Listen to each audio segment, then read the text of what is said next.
बिस्मिल्लाहिर्रहमानिर्रहीम। अस्सलामुअलैकुम स्टूडेंट्स, हम BSN 5th सेमेस्टर की सब्जेक्ट पेडियाट्रिक हेल्थ नर्सिंग पढ़ रहे हैं। पेडियाट्रिक हेल्थ नर्सिंग में आप लोगों के कोर्स के कुछ यूनिट्स हम कवर कर चुके हैं जो कि हमारे चैनल के प्लेलिस्ट में मौजूद हैं, और चैनल के प्लेलिस्ट का लिंक आप लोगों को इस वीडियो लेक्चर के डिस्क्रिप्शन के एंड में मिल जाएगी, वहाँ से आप स्टडी कर सकते हैं। आज का हमारा जो वीडियो लेक्चर है इसमें हम आप लोगों के कोर्स का एक न्यू यूनिट स्टार्ट करेंगे और एक एक करके आप लोगों के पेडियाट्रिक हेल्थ नर्सिंग का जो कोर्स है उसको इंशाल्लाह हम कंप्लीट कर लेंगे। तो आज जो यूनिट हम स्टार्ट करने जा रहे हैं वो है यूनिट 10 GI डिसफंक्शन इन चिल्ड्रंस। अब इसमें बहुत सारे GI डिसऑर्डर्स हैं जिनको हम एक एक करके डिस्कस करेंगे। फर्स्ट जो डिसऑर्डर हम डिस्कस करने जा रहे हैं वो है क्लेफ्ट लिप और क्लेफ्ट प्लेट का। ये पिक्चर देख के आप लोगों को इस बात का अंदाज़ा हो चुका होगा स्टूडेंट्स के क्लेफ्ट लिप जो है वो दिखने में कैसी होती हैं।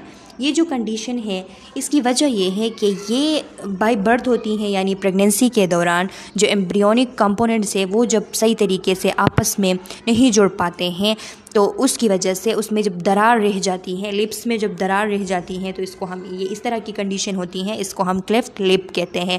और जब प्लेट्स में हार्ट प्लेट जो है हमारे माउथ के अंदर, तो उसमें जब दरार रह जाती हैं तो उसको हम क्लेफ्ट प्लेट कहते हैं। ये ऐसी कंडीशन है कि ये अगर यूनाइटेड स्टेट में देखा जाए तो इसकी अगर हम इंसिडेंस को देखें कि ये कितने बच्चों को होती हैं, कितने बर्थ में कितने बच्चों को होती हैं, तो जब 1600 बर्थ हो जाते हैं नॉर्मली तो उसमें किसी एक बच्चे को चांस है कि क्लेफ्ट लिप जो है वो या क्लेफ्ट प्लेट उसको हो जाती है यूनाइटेड स्टेट के अंदर। तो इतना ये कॉमन है। और इसके अलावा ये बात है कि इसकी वजह से मेन जो मुश्किलात होती हैं उस बच्चे को, तो वो उसकी जो टूथ डेवलपमेंट है उसमें ये टीथ सही तरीके से नहीं बन सकते, और दूसरी बात ये कि स्पीच प्रॉब्लम्स होती हैं। अगर इसकी सर्जरीज ना की गई, इसको ठीक ना किया गया, तो फिर आगे जाके वो बच्चा जब बड़ा होता जाएगा और वो बोलने की कोशिश करेगा तो वो फिर सही तरीके से बोल नहीं सकता। वो नेज़ल साउंडिंग होती है और उसके अल्फाज वगैरह जो है वो सही से वो नहीं तलफ़ुज़ अदा कर सकता, तो इस तरह स्पीच प्रॉब्लम्स उनको हो जाती हैं। और दूसरी बात ये कि यहाँ पे आप लोगों के स्लाइड्स में इसके बारे में देख के लिखा गया है कि A cleft lip is a physical split or separation of the two sides of upper lip and appears as a narrow opening or gap in the skin। ये आप लोग समझ चुके हैं कि क्लेफ्ट लिप हम तब कहते हैं जब अपर लिप्स जो है उसमें फ़िज़िकल स्प्लिट हो जाती है, यानी वो दो एक दूसरे से सेपरेट हो जाते हैं, दो साइड एक दूसरे से सेपरेट हो जाते हैं और वहाँ पे एक नैरो ओपनिंग या उसको हम स्किन में गैप कह सकते हैं वो हमें दिखाई देती है अपर लिप में। तो इस कंडीशन को हम कहते हैं cleft lip. This separation often extends beyond the base of the nose and includes the bone of upper jaw or upper gum। और ये जो सेपरेशन है ये उस हद तक जा सकती है कि ये बेस ऑफ नोज जो है वहाँ तक भी पहुँच जाती हैं, उससे आगे निकल जाती हैं, और जो अपर जा के और अपर गम के बोन्स है वहाँ तक भी ये पहुँच जाती हैं। तो इतना बड़ा सुराख जो है वो बन जाता है। इस कंडीशन को हम क्लेफ्ट लिप कहते हैं। क्लेफ्ट प्लेट के बारे में लिखा है, एक cleft plate is a split or opening in the roof of the mouth।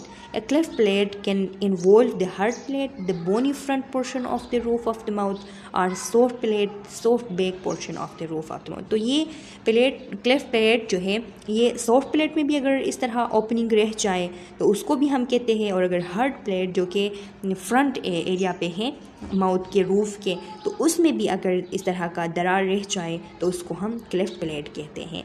Congenital fissure in the roof of the mouth forming communicating passage in the mouth and nasal cavities. ये क्या होती है? कंजेनिटल यानी by birth एक Fisher होती है, एक दरार होती है, सुराख होती है। कहाँ पे होती है? रूफ ऑफ द माउथ में, यानी जो रूफ है माउथ का वहाँ पे होती है, और इसकी वजह से माउथ और नेजल कैविटी जो है वो आपस में कम्युनिकेट कर उनके कंटेंट जो है वो मिक्स हो जाते हैं। ये देख लें, ये क्लेफ्ट प्लेट जो है वो भी आप लोगों को दिखाया गया है और क्लेफ्ट लिप जो है वो भी दिखाया गया है। एक सिंपल क्लेफ्ट लिप आप लोगों को दिखाया गया है और जो दूसरा है वो कम्प्लेक्स है। ये बी वाला जो है ये कम्प्लेक्स है। इसी तरह क्लेफ्ट प्लेट जो है वो भी आप लोगों को यहाँ पे दिखाया गया है। सी वाला देख ले, डी वाला देख ले, ये क्लेफ्ट प्लेट आप लोगों को यहाँ पे दिखाया गया है। इंसिडेंस देख लें, इंसिडेंस में लिखा है कि क्लेफ्ट लिप जो है ये 700 जब लाइव बर्थ हो जाते हैं नॉर्मली तो उनमें किसी एक बच्चे को क्लेफ्ट लिप हो सकती हैं। और इसमें जो क्लेफ्ट लिप है ये ज़्यादातर मेल बेबीज़ को होती हैं। तो दूसरी बात ये कि क्लेफ्ट प्लेट के बारे में लिखा है कि जब 2500 बर्थ हो जाते हैं लाइव बर्थ, तो उसमें किसी एक बच्चे को जो है वो क्लेफ्ट प्लेट हो जाता है और ये ज़्यादातर फीमेल्स को इफ़ेक्ट करती हैं। तो ये बात आप लोग याद रखें, MCQs पॉइंट ऑफ व्यू के लिए इंपॉर्टेंट है। अब इसकी कोई रीज़न नहीं है, ये रिसर्च बताती है कि क्लेफ्ट लिप जो है वो ज़्यादा मेल बच्चों को होती हैं और क्लेफ्ट प्लेट जो है वो ज़्यादातर फीमेल बच्चों को होती हैं, और इनकी इंसिडेंस यहाँ पे जो दी गई है वो आप लोग याद रखें। काजेज़ देख लें। काजेज़ में लिखा है incomplete fusion of embryonic structure surrounding the oral cavity. अब ओरल कैविटी के सराउंडिंग में जितने भी एम्ब्रियोनिक स्ट्रक्चर्स हैं उनकी अगर सही तरीके से फ्यूजन नहीं हो सकी, बीच में दरार रह गई, तो उसकी वजह से क्लेफ्ट लिप और क्लेफ्ट प्लेट हो जाता है। क्लेफ्ट प्लेट में भी एसोसिएटेड विद क्लेफ्ट लिप। ऐसा भी हो सकता है कि जिसको क्लेफ्ट लिप हो जाए तो उसको साथ में क्लेफ्ट प्लेट भी हो सकता है। मल्टी फैक्टोरियल इनहेरिटेंस की वजह से ये हो सकती हैं। जो मोनोजाइगोटिक ट्विंस होते हैं उनको भी हो सकती हैं, सिबलिंग्स को, रिलेटिव्स को यानी फैमिली में रन कर सकती हैं। अब मल्टी फैक्टोरियल इनहेरिटेंस कहते किसे हैं? उन डिसऑर्डर्स को कहते हैं, उन जेनेटिक ट्रेड्स को कहते हैं जो कि अब ऐसा नहीं होता कि किसी एक जीन के इंटरेक्शन की वजह से हो या सिर्फ जीन के इंटरेक्शन की वजह से हो। जब जीन भी उसमें इन्वॉल्व हो और जीन भी एक नहीं बल्कि ज़्यादा जीन इन्वॉल्व हो और इन्वायरमेंटल फैक्टर्स भी उनमें इन्वॉल्व हो और उसकी वजह से फिर कोई डिसऑर्डर बन जाए, तो इसको हम कहते हैं मल्टी फैक्टोरियल इनहेरिटेंस। के जीन भी है, एक से ज़्यादा जीन इन्वॉल्व है, साथ में इन्वायरमेंट भी इन्वॉल्व है, और इस तरह की जो सिचुएशन होती है मल्टी फैक्टोरियल इनहेरिटेंस की वजह से जो डिसऑर्डर बनते हैं, तो वो मोनोजाइगोटिक जो ट्विंस होते हैं, आप लोगों को पता है स्टूडेंट्स के मोनोजाइगोटिक ट्विंस को हम आइडेंटिकल ट्विंस भी कहते हैं, जो कि एक ही फर्टिलाइज इक से बनते हैं।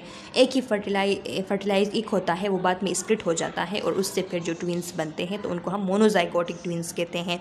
और जो डाईजाइगोटिक ट्विंस हैं तो उसको हम फ्रेटर्नल ट्विंस भी कहते हैं। उसमें दो अलग अलग इग्स होते हैं, सेपरेट स्पर्म से वो फर्टिलाइज्ड होते हैं, फिर जब वो ट्विंस पैदा होते हैं तो उनको हम कहते हैं डाईजाइगोटिक ट्विंस। तो यहाँ पे मोनोजाइगोटिक ट्विंस का जिक्र इसलिए है कि मोनोजाइगोटिक ट्विंस होंगे तो उनमें चांसेस ज़्यादा हैं सिबलिंग्स में, फिर रिलेटिव्स में। मींस इसका ये है कि फैमिलीज़ में रन करती हैं। और दूसरी बात ये कि क्रोमोसोमल एबनॉर्मेलिटीज़ की वजह से भी हो सकती हैं, प्रीनेटल फैक्टर्स की वजह से भी हो सकती हैं कि प्रेगनेंसी के दौरान मदर अगर स्मोकिंग कर रही हो या फिर जो न्यूट्रिशनल डिफिशिएंसीज़ हैं वो हो रही हो, मैटरनल न्यूट्रिशनल डिफिशिएंसीज़ की, फोलिक एसिड की डिफिशिएंसी है बहुत ज़्यादा, तो इस वजह से भी हो सकते हैं। Sign and symptoms and complications. अब साइन सिम्टम्स क्या है? तो ज़ाहिरी सी बात है कि direct observation, directly by birth, जब बच्चे की बर्थ हो जाती है तो आप लोग देख सकते हैं डायरेक्टली उसको फीडिंग प्रॉब्लम्स होंगे, फीडिंग जनरेट करने में वो उस एबल नहीं होगा कि फीडिंग जनरेट करें। इसके अलावा वो एस्पायरेशन उसको हो सकती है, एस्पायरेशन का बहुत ज़्यादा ख़तरा होता है, वेट लॉस उसकी हो जाती है, सही तरीके से फीडिंग नहीं हो पाती, तो ज़ाहिरी सी बात है। अब कॉम्प्लिकेशंस क्या हो सकते हैं? तो कॉम्प्लिकेशंस में फ़र्स्ट ऑफ ऑल ज़िक्र है एस्पायरेशन का, कि बच्चे को फीडिंग जो है उसकी वजह से एस्पायरेशन हो सकती हैं। अब फीडिंग क्योंकि इस तरह का दरार बना हुआ है, क्लेफ्ट प्लेट है, क्लेफ्ट लिप है, तो सही तरीके से फीडिंग नहीं होती, उसमें एस्पायरेशन के चांसेस ज़्यादा होते हैं, तो एस्पायरेशन निमोनिया हो सकती हैं बच्चे को। और इसके अलावा भी बहुत सारे कॉम्प्लिकेशंस हो सकते हैं एस्पायरेशन की वजह से। ओटाइटिस मीडिया हो सकती हैं, हियरिंग लॉस हो सकती हैं। जब ओटाइटिस मीडिया बार बार होती हैं तो हियरिंग लॉस हो जाती हैं। अब ओटाइटिस मीडिया यहाँ पे क्यों होती है? तो यहाँ पे ओटाइटिस मीडिया इसलिए होती हैं क्योंकि जो मसल्स, जो यूस्ट्रिशन ट्यूब्स जो है वो उसको जो मसल्स नॉर्मली ओपन करते हैं, तो वो जो मसल्स हैं मेनली उसमें जो टेंसर विलाई पेलेटिनाई, तो वो मसल वो अगर डैमेज हो जाती हैं, वो सही तरीके से नहीं बनती, वो मल फॉर्म्ड हो जाती हैं या मल पोजीशन हो जाती हैं इसकी वजह से, क्लेफ्ट लिप और क्लेफ्ट प्लेट की वजह से। तो वहाँ पे जब वो मल पोजीशन हो जाती है, मल फॉर्म्ड हो जाती हैं, तो इसकी वजह से जो है वो वेंटिलेशन नहीं होती मिडिल एयर की, वहाँ पे ड्रेनेज नहीं होती। आप लोगों को पता है यूस्ट्रिशन ट्यूब्स जो है इनकी वजह से ड्रेनेज होती है मिडिल एयर की, वहाँ पे जो फ्लूइड्स वगैरह, गंद वगैरह है वो निकल जाते हैं। अब ये अगर नहीं सही तरीके से काम कर रहे हैं, डिसफंक्शन इसकी हो चुकी हैं, तो फिर क्या होता है? फिर फ्लूइड बिल्डअप होता है, फ्लूइड बिल्डअप जब होता है तो ओटाइटिस मीडिया हो जाती है, साथ में फ्यूजन होता है और बार बार ओटाइटिस मीडिया के होने की वजह से हियरिंग लॉस हो सकती हैं। और यहाँ पे जो हियरिंग लॉस होती है वो कंडक्टिव हियरिंग लॉस कहलाती है कि इसमें जो ओटाइटिस मीडिया की वजह से बार बार ओटाइटिस मीडिया होने की वजह से जो हियरिंग लॉस होती हैं। इसके अलावा फॉल्टी स्पीच के बंदा सही तरीके से बोल नहीं सकेगा, उसकी स्पीच में प्रॉब्लम होगी और ग्रोथ फेलियर साथ में होगी। ये इसके कॉम्प्लिकेशंस है। टाइप्स देख लें कि क्लेफ्ट लिप के और क्लेफ्ट प्लेट के दोनों के टू टाइप्स हैं, unilateral cleft lip and cleft plate और बाईलेटरल। कि यूनिलेटरल के अगर एक साइड पे हैं क्लेफ्ट लिप हो गया चाहे क्लेफ्ट प्लेट हो गया, और बाईलेटरल के दोनों साइड से हैं। अब यूनिलेटरल को देख लें। यूनिलेटरल में लिखा है कि nasal floor communicates with oral cavity, के उसमें नेज़ल फ्लोर जो है वो यूनिलेटरल की वजह से ओरल कैविटी के साथ कम्युनिकेट कर जाता है। Maxilla on cleft side is hypoplastic, जो क्लेफ्ट साइड मैक्सिला है वो हाइपोप्लास्टिक है, वो सही तरीके से नहीं बना हुआ, उसमें हाइपोप्लेजिया है, सेल्स सही तरीके से जो है वो फॉर्म नहीं हुए हैं, यानी कम है, उसकी स्ट्रक्चर अभी पूरी नहीं है। Columella is displace to normal side. अब एक साइड पे क्योंकि क्लेफ्ट लिप है तो जो कोलोमेला है वो दूसरे साइड पे डिस्प्लेस हो जाती हैं। अब कोलोमेला तो आप लोगों को पता है स्टूडेंट्स कि ये जो हमारे नोज़ का जो फ्लैशी पार्ट होता है जो कि नोस्ट्रिल्स जो है उसको सेपरेट करती हैं। ये नेज़ल टिप के साथ, ये नेज़ल टिप नहीं है, नेज़ल टिप, इसको ये नेज़ल बेस के साथ भी इसने जोड़े रखा है और साथ में जो नोस्ट्रिल्स है उनको सेपरेट भी किया हुआ है। जो फ्लैशी पार्ट है इसको हम कहते हैं कोलोमेला। तो ये कोलोमेला जो है ये डिस्प्लेस हो जाती है, एक साइड पे चली जाती हैं। और नेज़ल एला जो है वो क्लेफ्ट साइड में क्या होता है, is laterally, posteriorly and inferiorly displace. वो साइड से भी, पोस्टीरियर साइड से भी, लेटरल साइड से भी और इन्फीरियरली भी वो क्या होता है, डिस्प्लेस्ड होता है। तो इससे होता क्या है, lower late on cleft side lower more obtuse, के जो लोअर साइड है यहाँ पे इसका आप लोगों को बताया गया है स्टूडेंट्स के नॉर्मली क्या होता है, जो कार्टिलेज होता है नॉर्मली जो लेटरल नेज़ल कार्टिलेज है तो ये नॉर्मली बिल्कुल जो है वो टाइट होती है, टाइट इसने एक एक्यूट जो है वो एंगल बनाई होती है। लेकिन यहाँ पे क्या होता है, यहाँ पे इसकी पोजीशन जो है वो चेंज हो जाती है, मिस पोजीशन हो जाती है और ये एक बड़ी सी एंगल जो है वो बना लेती हैं। तो इसके बड़ी सी एंगल बनाने की वजह से होता क्या है कि बहुत ज़्यादा जो है विडेंट अपीयरेंस हो जाती है नोज़ की और एसिमेट्रिकल हो जाती है, एक साइड से ड्रॉपी नज़र आती हैं वो। तो इसका बताया गया है। फिर लिखा है कि लिप मसल इंसर्ट इनटू एला एंड कोलोमेला, और यहाँ पे जो लिप मसल है वो उस साइड पे इंसर्ट हो जाते हैं एला और कोलोमेला पे। मेडिकल मैनेजमेंट, अब इसकी मेडिकल मैनेजमेंट क्या हो सकती है इस कंडीशन की, तो लिखा है therapeutic management cleft lip surgery first week of life. First week of life में जो क्लेफ्ट लिप है उसकी सर्जरी होती है और क्लेफ्ट प्लेट की जो सर्जरी है वो 12 से लेकर 15 मंथ जो है इस दौरान होती हैं। तो ये सर्जरी से ठीक हो जाती हैं। लॉन्ग टर्म मैनेजमेंट इसकी ये है कि स्पीच थेरेपी करेंगे और ऑर्थोडोंटिस्ट जो है उनसे फिर मिलेंगे। ऑर्थोडोंटिस्ट स्टूडेंट्स ये कहते हैं जो डेंटल स्पेशलिस्ट होते हैं उनको कहते हैं, जो कि जितने भी इरेगुलरिटीज़ हैं टीथ में, जॉ में, तो उन चीज़ों को मैनेज करते हैं, तो उनसे मिलना है। यानी क्या, ताकि टीथ जो है उनकी डेवलपमेंट हो सके सही तरीके से। और स्पीच थेरेपी। अब नर्सिंग मैनेजमेंट क्या है इसकी, तो नर्सिस की यहाँ पे बहुत सारी रिस्पॉन्सिबिलिटीज़ बनती हैं। फर्स्ट वन जो है वो फीडिंग करते वक्त जो नर्सिंग इंटरवेंशंस करनी है वो क्या है कि ब्रेस्ट फीडिंग कराए, इस बात को यकीनी बनाए कि ब्रेस्ट मिल्क जो है वो बच्चे को मिले, और स्पेशल डिवाइसेस के लिए यूज़ कर सकते हैं लैम्प निपल या फिर nipple with flange user syringe जो है वो चीज़ें यूज़ करके, ताकि बच्चे को जो है वो फीडिंग करने में आसानी हो। फीड इन अपराइट पोजीशन, और पोजीशन उसकी अपराइट रखनी है ताकि एस्पायरेशन ना हो। दूसरा जो सेकंड नंबर है वो हेल्थ टीचिंग है कि आप लोग उनके फैमिलीज़ जो है उनको क्या सिखाएंगे।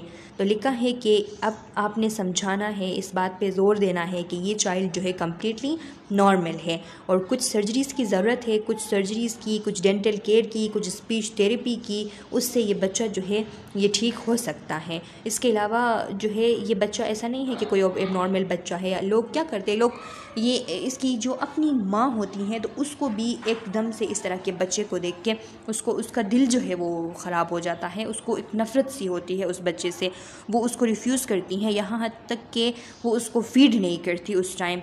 तो उस टाइम उनको हेल्थ टीचिंग की बहुत ज़्यादा जो है वो ज़रूरत होती है। तो इसीलिए उनको ये बात बतानी है, इस बात को एम्फेसाइज इस बात पे करनी है कि बच्चा कम्प्लीटली नॉर्मल है, इसको कुछ सर्जरीज़ की ज़रूरत है, कुछ डेंटल केयर की ज़रूरत है, स्पीच थेरेपी की ज़रूरत है, और कुछ भी नहीं है, सिर्फ इतना है कि इसमें एक हॉल है और वो ट्रीट हो सकती हैं। पेरेंट को एक्सप्लेन करना है कि इस हॉल जो है इससे कोई मसला नहीं होगा, ये सिर्फ एक सुराख ही है, ये ना तो आप जो है एक नॉर्मल बच्चे को जिस तरह लाव करते हैं, उसको टच करते हैं, तो इसको भी इसी तरह आप होल्ड कर सकते हैं, टच कर सकते हैं, लाव कर सकते हैं, इसमें कोई जो है मसला नहीं है। आप जिस तरह नॉर्मल बच्चों को प्यार करते हैं तो उसी तरह इनको भी प्यार कर सकते हैं, और वो जो हॉल है वो कोई हर्ट वगैरह कुछ नहीं होगी, आप उसको छू सकते हैं, इस तरह आप उनको समझाएंगे। इसके अलावा जो बच्चे जिनकी सर्जरी हो चुकी होती हैं, डिफरेंट पिक्चर्स मौजूद होते हैं, ये सर्जरी से पहले उन बच्चों की क्या कंडीशन थी और सर्जरी के बाद क्या हुई, ये आप लोग को वो पिक्चर्स वगैरह शो करेंगे ताकि वो लोग समझ जाएं। इसके अलावा अगर सर्जरी हो गई तो पोस्ट ऑपरेटिव केयर क्या हो सकती हैं क्लेफ्ट लिप की, तो हॉस्पिटल स्टे जो है 1 से लेके 2 डे तक होता है इसका। तो उस दौरान आपने करना क्या होता है कि जो स्टेराइल स्ट्रिप है उसके ज़रिए आप लिप को कवर रखेंगे ताकि कोई ट्रॉमा ना हो। इसके अलावा बच्चे के जो एल्बो है उनको इमोबिलाइज़ करने के लिए, ताकि वो उसको कोई नुकसान ना पहुंचाए, तो उसको या जैकेट रिस्ट्रेंट जो है वो यूज़ करेंगे बच्चे के लिए। इसके अलावा मसाज करेंगे उसको 2 to 5 minutes in a day, ताकि लिप स्कार जो है वो कम से कम बन सके, वो मिनिमाइज़ हो सके जितना हो सके, और नोचिंग जो है वो कम हो। नोचिंग की इसका एक जो निशान सा रह जाता है उसको कहते हैं। तो वो जितना आप उसको मसाज करेंगे आफ्टर, यानी मसाज आप करेंगे आफ्टर 2 वीक्स, 2 वीक के बाद आप मसाज करेंगे और 5 मिनट्स तक करेंगे इन ए डे। तो फिर उससे क्या होगा, वो जो नॉचिंग है वो प्रिवेंट होगी और जो स्कारिंग है वो कम होगी। इसके अलावा एंटीबायोटिक ऑइंटमेंट जो प्रिस्क्राइब्ड है वो आप इन्फेक्शन से बचाने के लिए लगा सकते हैं। ये नर्सिंग केयर होती है पोस्ट ऑपरेटिव। यानी यहाँ पे हम जो पढ़ रहे थे ये क्लेफ्ट लिप के लिए था, और अब जो हम डिस्कस कर रहे हैं ये क्लेफ्ट प्लेट के लिए हैं। क्लेफ्ट प्लेट की जब सर्जरी हो जाए तो उस टाइम ये स्पून फोर्क वगैरह, टंग ब्लेड, सक्शन वगैरह, इससे हम इन चीज़ों को अवॉइड करेंगे ताकि जो सुचर लाइंस है वो डैमेज ना हो। इसके अलावा यहाँ पे पेशेंट को प्रोन पोजीशन पे हम रखते हैं, प्रोन पोजीशन पे आफ्टर सर्जरी, यानी उसको प्रोन पोजीशन पे, वो इसलिए ताकि एस्पायरेशन ना हो। इसके अलावा ब्रेस्ट फीडिंग जो है वो हम करवाते हैं जो छोटे बच्चे हैं उनके लिए, और सॉफ्ट डाइट जो है वो बड़े बच्चों के लिए, यानी कुछ सख्त चीज़ें जो है वो इसमें नहीं देनी। एनाल्जेसिक्स देते हैं पेन के लिए, और डिफ़िकल्टी इन ब्रीथिंग जो है उसको हम एसेस करते हैं। अब डिस्चार्ज प्लानिंग की, अगर डिस्चार्ज हो रहे हैं तो उनको आपने क्या समझाना है, फीडिंग टेक्निक सही तरीके से समझानी है, सुचर लाइन को किस तरीके से साफ़ रखते हैं वो समझानी है, और उस चाइल्ड को एक्सेप्ट करना आपने उनको सिखाना है। फाइनेंशियल असिस्टेंस अगर किसी जगह से हो सकती हैं तो उसमें आप हेल्प कर सकते हैं। इसके अलावा जो एप्लियंसेस हैं, जो चीज़ें यूज़ करने के लिए प्रिस्क्राइब किए गए हैं ताकि वो उसको होल्ड रख सकें, तो वो चीज़ें उनको उनका पर्पस और उनका यूज़ आप समझा देंगे। और गुड माउथ केयर जो है प्रॉपर ब्रशिंग हैबिट के साथ, तो वो उसके लिए आप इंकरेज करेंगे। इसके अलावा जो ईयर एग्ज़ामिनेशन है उसका आप बताएंगे, ताकि ख़ास करके जो बच्चे URTIs जिनको होती हैं अपर रेस्पिरेटरी ट्रैक्ट इन्फेक्शंस, तो उसमें ईयर को देखा जाए ताकि ओटाइटिस मीडिया जो है वो तो नहीं हो रही है और उसका ख्याल किया जाए। इसके अलावा teach sign of altered hearing guidance for speech therapy. इसके अलावा अगर हियरिंग में कुछ मसला आ जाता है या फिर स्पीच थेरेपी में, तो उसके लिए क्या करना है, ये चीज़ें आपने समझानी है। ये कुछ पिक्चर्स आप लोगों को शो किए गए हैं कि इस तरह की कंडीशन होती हैं। अच्छा स्टूडेंट्स, कंक्लूजन दिया गया है, cleft lip and cleft palate are common congenital deformities that often affect speech, hearing and cosmesis, यानी ब्यूटी में ख़राबी आ जाती हैं, स्पीच में प्रॉब्लम आ जाती हैं और हियरिंग में, and may at times lead to airway compromise. कभी कभी इसकी वजह से अगर बहुत ज़्यादा कॉम्प्लिकेटेड है तो एयरवे भी कंप्रोमाइज़ हो सकती हैं। इसके अलावा जो ENT वाले होते हैं, ऑटोलेरिंजोलॉजिस्ट, तो उनसे मिलना है। वो की मेंबर होता है जो ENT वाले होते हैं। क्लेफ्ट प्लेट टीम का वो की मेंबर होता है and is in unique position to identify and manage many of these problems। तो ये इसका कंक्लूजन था। ये फर्स्ट डिसऑर्डर है इस यूनिट का, यूनिट 10 जो GI डिसफंक्शन है इसका, ये हम कवर कर चुके हैं इस वीडियो लेक्चर में। नेक्स्ट वीडियो लेक्चर में ये जो दूसरा डिसऑर्डर है इसको हम डिस्कस करेंगे। मैं उम्मीद करती हूँ कि ये आप लोगों को समझ आ गई है। फिर भी कोई क्वेश्चन, कोई कन्फ्यूजन है तो कमेंट में अपना क्वेश्चन डाल दें। मैं नेक्स्ट वीडियो लेक्चर में जब आप लोगों को डिसऑर्डर नंबर 2 पढ़ाऊँगी तो आप लोगों के क्वेश्चन का आंसर करूँगी। तब तक के लिए अल्लाह हाफिज़।